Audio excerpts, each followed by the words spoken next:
नमस्कार दोस्तों, मेरा नाम है अनमोल और आपका स्वागत है हमारे YouTube चैनल अनमोल ज्ञान दर्पण में। दोस्तों, आज मैं आपके लिए एक दयालु लड़की की कहानी लेकर आया हूं। अगर आपको ये कहानी अच्छी लगती है तो इसको लाइक करें, वीडियो को ज़्यादा से ज़्यादा शेयर करें और आपने हमारा चैनल अभी तक सब्सक्राइब नहीं किया है तो इसको सब्सक्राइब कर लीजिए। एक बहुत ही प्यारी लड़की थी जिसका नाम पिंकी था। उसके माता पिता बहुत ही गरीब थे, लेकिन फिर भी वे बहुत ही दयालु थे। पिंकी भी अपने माता पिता की तरह बहुत ही दयालु थी। वह जिस किसी को भी परेशानी में देखती थी उसकी मदद करती थी। उसकी शादी नवीन नाम के एक लड़के से हो गई। वह भी बहुत ही गरीब परिवार था। नवीन और उसके माता पिता सभी लोग मजदूरी करने जाते थे और उसी से ही उनकी गुजर होती थी। यहाँ भी पिंकी का हिसाब वही था। अगर कोई उसके पास मांगने आ जाता था तो वह उसे दे देती थी।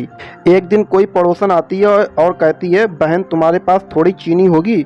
आज हमारे यहाँ चीनी ख़त्म हो गई है। मेरा बेटा दूध के लिए रो रहा है। वह बिना चीनी के दूध नहीं पीता है।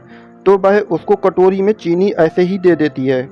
कभी कोई और पड़ोसन आ जाती है और कहती है, बहू कुछ रुपए उधार दे दो, मैं बच्ची को दवा दिलाने जा रही हूँ, मेरे पास पैसे नहीं है, मैं तुम्हें बाद में वापस कर दूंगी। तो पिंकी उसको पैसे दे देती है, जिससे कि उसकी सास उसको डांटती है। उसकी सास कहती है, तुमने क्या धर्मशाला खोल रखा है? हम लोग कौन से अमीर हैं, कोई ना कोई तुमसे मांगने चला आता है और तुम उसको दे देती हो। फिर ऐसा होने लगा कि पिंकी सबके सामने किसी को कुछ नहीं देती, लेकिन फिर भी वह चुपके चुपके मदद करती रहती थी। पूरे मोहल्ले की औरतें जब इकट्ठे होकर बातचीत करती थी तब वह कहती थी, ऐसी बहू हमने कभी नहीं देखी, वह तो बहुत ही अच्छी है, इसके घर में तो लक्ष्मी आ गई है। लेकिन बेचारी बहुत ही तकलीफ भोग रही है। पिंकी के इस व्यवहार से उसकी सास और नवीन बहुत ही नाराज रहते थे। एक बार ऐसा हुआ कि लगातार पानी बरस रहा था। सभी लोग मजदूरी करने के लिए गए थे। वे बाजार में खड़े थे और कोई काम नहीं मिल रहा था। फिर सभी लोग वापस लौट आए और सबको काफ़ी भूख लग रही थी। कई दिनों तक उनको कोई काम नहीं मिला। वे बाजार जाते, खड़े रहते और घर वापस आ जाते थे। जो कुछ घर में रखा था वह पहले से ख़त्म हो चुका था। अब घर में खाने के लिए भी कुछ नहीं था। वे सभी लोग बहुत ज़्यादा भूखे थे और कह रहे थे, हे भगवान, आज क्या खाएंगे? इतनी ज़ोर से भूख लगी है। आज घर में कुछ भी नहीं है, आज मजदूरी भी नहीं मिली तो आज खाना भी नहीं मिलेगा। यहाँ तो रोज़ कुआं खोदो, रोज़ पानी पीने वाली बात हो गई है। तभी उसकी एक पड़ोसन पुष्पा आ जाती है और कहती है, अरे भाभी, उदास क्यों हो? तो पिंकी कहती है, आज हमारे यहाँ कुछ भी नहीं है। इतना सुनते ही पुष्पा अपने घर जाती है और दाल चावल और सब्जी लेकर आ जाती है। फिर पुष्पा कहती है, अभी खाना बना लो, तुमने हमारी बहुत ही मदद की है। इसके बाद पिंकी ने चूल्हा को जलाया और उसमें दाल चावल और सब्जी बनाई और रोटियां सेकने लगी। पिंकी कहती है, अम्मा जी आइए खाना खा लीजिए। सब लोग खाना खाने के लिए बैठ जाते हैं कि बाहर से आवाज़ आती है। बाहर एक बूढ़ी औरत होती है। वह कहती है, क्या इस गरीब के लिए कुछ है? मुझे बहुत जोर की भूख लगी है। पिंकी बाहर निकल के देखती है तो एक बूढ़ी औरत खड़ी थी। बूढ़ी औरत कहती है, बेटी बहुत जोर की भूख लगी है, मुझे चक्कर आ रहे हैं, मुझसे चला नहीं जा रहा है, मुझे कुछ खाने के लिए दे दो बेटी। पिंकी चक्कर में पड़ जाती है और सोचती है कि खाना तो थोड़ा सा ही है, जो कि इतने लोगों के लिए भी पूरा नहीं हो रहा है। वह सोचने लगी, हे भगवान, मैं क्या करूं?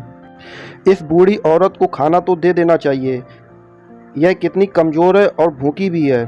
इसको खाना दिए बगैर मैं इसको कैसे लौटा सकती हूँ?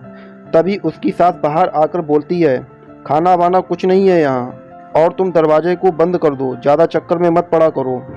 तभी बूढ़ी औरत कहती है, बेटी मुझ पर थोड़ी सी दया करो, मैं बहुत ज़्यादा दुखी हूँ। आज तो लगता है भूख के मारे मेरे प्राण निकल जाएंगे। ऐसा कहकर वह वहीं पे बैठ गई और आंसू बहाने लगी। पिंकी अपनी सास से कहती है, अम्मा उन्हें खाना दे दो, वो बहुत ज़्यादा भूखी है, कहीं ऐसा ना हो कि उन्हें कुछ हो जाए।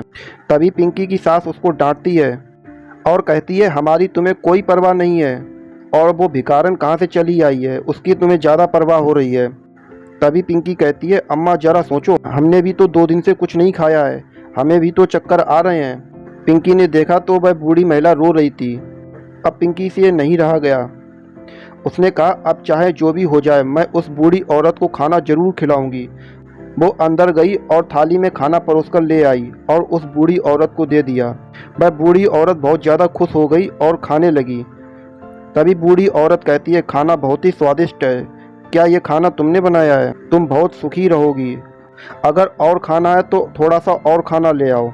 पिंकी और खाना परोस कर ले आती है और देखती है कि बूढ़ी महिला को पता ही नहीं कि उसको कितनी भूख लगी थी। वह खाना खाती ही जा रही थी और खाना को मांगती ही जा रही थी और कह रही थी कि और खाना ले आओ। पिंकी दौड़कर अंदर जाती और खाना ले आती। थोड़ी ही देर में दाल चावल की पतीली खाली हो जाती है। वह बूढ़ी औरत सब्जी रोटी भी खा जाती है।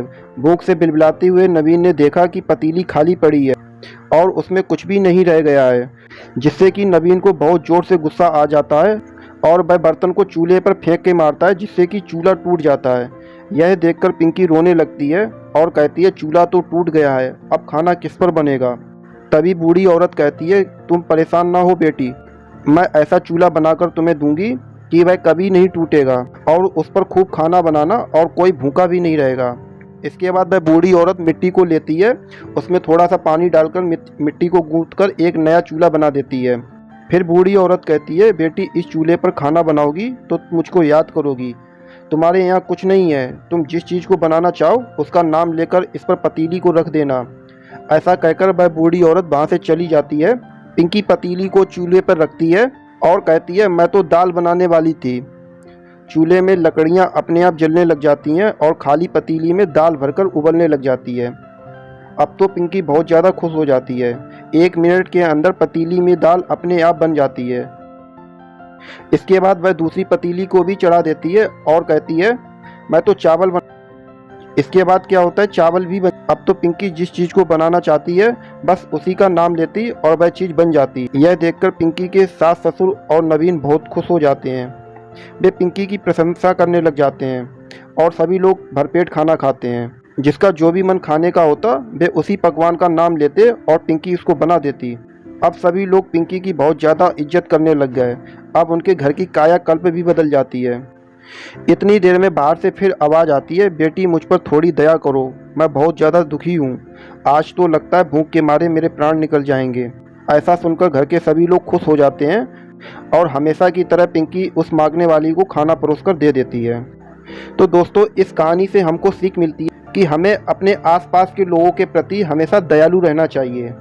दोस्तों अगर आपको ये कहानी अच्छी लगी है तो इसको लाइक करें, वीडियो को ज़्यादा से ज़्यादा शेयर करें और आपने चैनल को सब्सक्राइब नहीं किया है तो इसको सब्सक्राइब कर लें। तब तक के लिए नमस्कार।